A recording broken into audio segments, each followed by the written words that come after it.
That's like the first time in my life with like clear direction and purpose. Japan, fuck Japan, man. Go to Taiwan. People appreciating your presence. It's a small, beautiful pond. If you take a shit in it, there's nowhere you can get around. Up and appreciate some beauty. It's always worth it. It's all worth it. A little bit of gratitude, always worth it. But something seems to be unique about Taiwan nowadays. Hi， 大家好，欢迎来 Welcome to Taiwan。今天我们跑去到台北香山跟美国朋友。五星水. My name is Marshall Stamper. Hello. I grew up in Costa Mesa, California. In Taiwan, mostly I sit around drinking tea. It's most of the reason why I live here, is so I can spend most days 2 or 3 hours sitting here, beautiful view, drinking some of the best tea in the world. It's like what originally got me to Taiwan. Is the tea. The tea? The tea. Taiwan has an incredible tea culture that's kind of forgotten because it's very culturally Chinese. I came to Taiwan originally out of college just to learn more about tea, how to do it, what's up with it. And I don't know if I got any answers, but I've been drinking it every single day for more than a decade. And it's really guided me in a good way. And so now I spend most of my time doing that. And then my recreation time and my side business is jiu-jitsu. Training, competing, coaching jiu-jitsu. And as well as I keep a normal job, I also teach English. And how did you come to hear about this Taiwanese tea or the Chinese tea? So I went to like a Chinese tea shop in college. My university was in San Diego, and I was in the business school. I didn't know why I was there. I didn't know what I was doing in my life. So I ended up going to this Chinese tea shop at the recommendation of a friend of mine.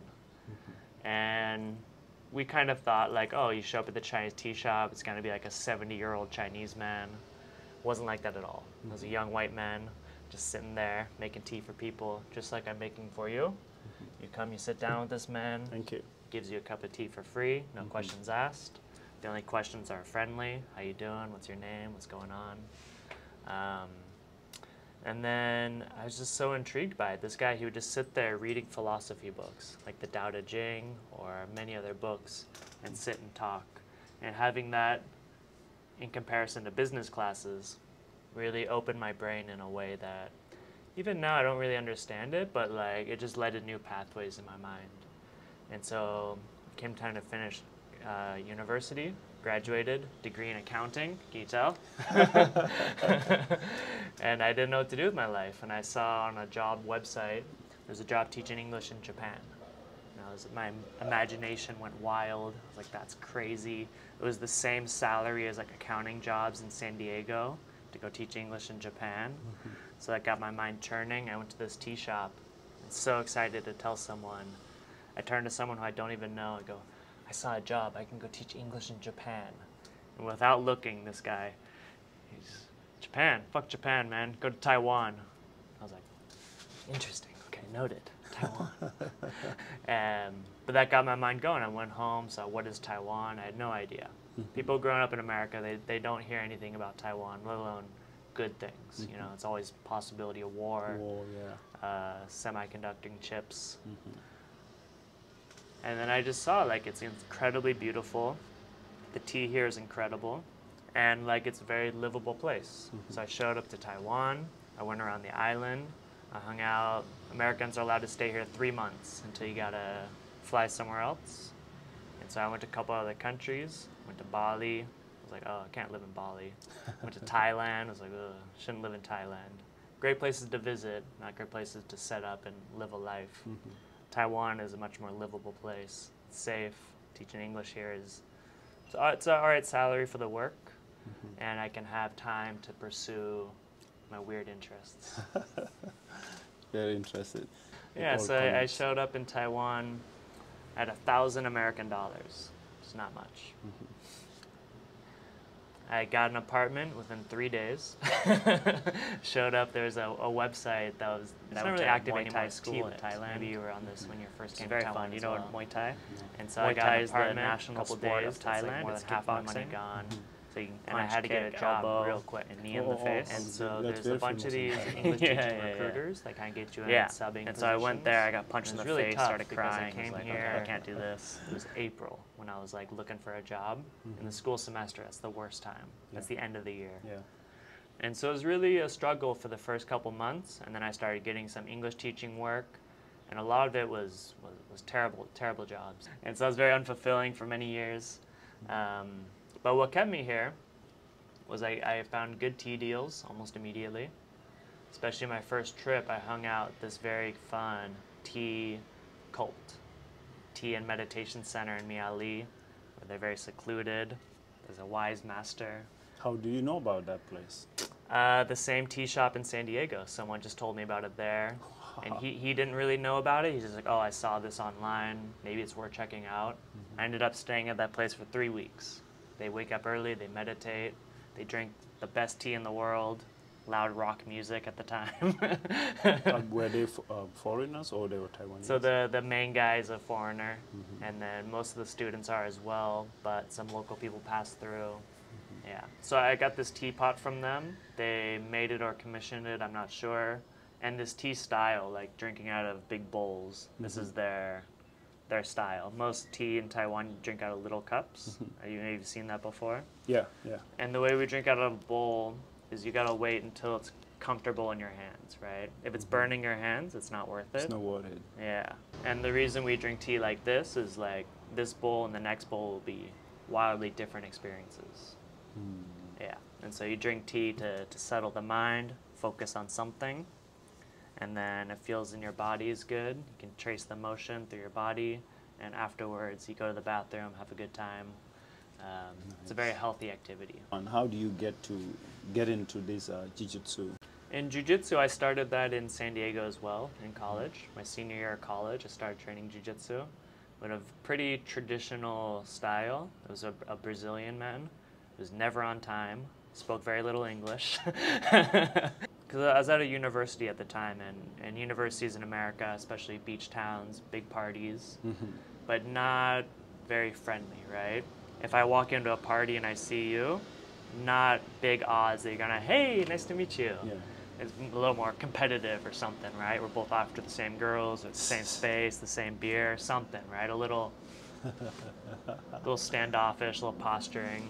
And I went to jiu-jitsu, which you would think would be more of that because it's fighting, right? It's a martial art. But it was the opposite. Oh, it's your first time. Hey, man, what are you doing? Hey, you've never been here before? Hey, good to see you. Everybody's so friendly, shaking hands, looking in, from their heart, saying it's nice that you're here. And I was like blown away. I was like, I've never imagined such a thing. You teach that here now in Taiwan as part-time? Yeah, on the side, yeah. And working towards opening up a gym. Okay. Right, both his links will be in the description below. Links in the description. Go check it out. Yeah. How long have you been in Taiwan? I first came to Taiwan on that trip in 2013, and now is what, 2024? So yeah, more than 11 years. And then within that, you know, I went back a couple years to California to see if I could keep up this fun lifestyle, drink tea and have hobbies. And in California, I told people that, and they looked at me like I was super illegal. They're like, you want hobbies? Come on, man, who can afford that? I was like, okay. So I really struggled. I tried to put my accounting degree to use. I drove Uber for a little while and lived back with my parents, which was a whole ordeal. And yeah, really just I'm addicted to this Taiwan life. Just the sit around, beautiful views, fun lifestyle, little money in my pocket from not much work. Yeah, it's very comfortable here. I was never a big planner. That's like the first time in my life with like clear direction and purpose. Been to many other countries. What stands out most about Taiwan? It's just easy, man. Like when I come to Taiwan or when someone's coming to Taiwan, I don't have any worry. For example, like if my friend who's never traveled is going to Bangkok, I'll worry. Bangkok's a dangerous place. The traffic is crazy. There's scammers. Yeah. You can lose your wallet real quick. Yeah. You can lose your phone real quick. So just lots of little ways where things can go wrong. If someone's going to America, I think they're going to lose all their money. It's like legal stuff, right? You're just going to, food's more expensive, hotels are more, I worry for them in that way. Someone comes to Taiwan, it's like, the worry is like, oh, maybe you have trouble sleeping because the flight was long. Maybe you want to talk to someone, but you don't know Chinese. But like in terms of like survival or enjoyment, like it's so easy, man. Like I don't know a single place that's like clean, safe, and cheap. I hear some places in Japan maybe. I haven't explored that. But like Taiwan, you can just show up and you'll be fine. Like I don't have to worry about anything. I can have my girlfriend go outside in the nighttime. Many countries, the advice is don't go outside at night. Being here this long, can you speak Chinese? I got some phrases and like some jokes, but conversationally and like business-wise and in my life, it's all in English. Yeah. And how do you get to learn Chinese? Right now I got a tutor. So once a week, my tutor comes, meets me at the English school. For a while, we're going through a book. I used to go to a bushiban for learning Chinese. I went there for a little bit, but I quit pretty quick. Okay. Yeah, so doing that, and then there's a show on Netflix I like to watch called Scissor 7. Every time I watch an episode, I learn a good phrase. Good phrase. Yeah. Yes. Other than the tea culture, what part of Taiwanese culture do you find most interesting? I like the Taiwan temple culture. I think it's always just very beautiful. We were talking about a little bit this on the way here. There's always like neighborhood temples and stuff, and they're always situated in very beautiful places. I've only had good times in Taiwan temples. You can always make tea there. They always have hot water available. They always have chairs, and they always have a view. And so to go to the local temples and to meet the local gods and to see the local people who hang out there and to see the views and really catch the vibe, those are really like, kind of like they almost feel like little like magic factories. Like they're just kind of keeping like, okay, we got this little piece of Taiwan covered, and then the next temple covers a little place. There's always just something beautiful going on in and around. Any time in any religion you can stop and appreciate some beauty. It's always worth it. It's all worth it. A little bit of gratitude, always worth it. If you had to change anything in Taiwan, what would it be? Oh, trash trucks are killing me. My trash truck, my neighborhood trash truck, comes at 7 p.m. when I'm never home. I would change it so I can just put some trash outside. I have like a trash pile in my house. Because I've lived in other places where the trash is convenient. It's at a good time. I can come home, toss my trash. It's no problem. But currently, it's a big headache. It's never in the right time. Like today is a day off, right? Oh, great! I can throw away my trash. Oh no, it's holiday for him as well. Do you have anything else you want to tell Taiwanese people? No, I got nothing.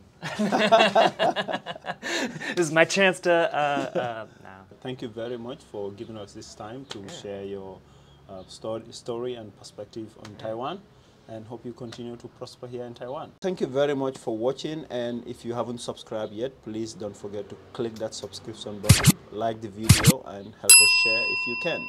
And see you in our next video. Thank you.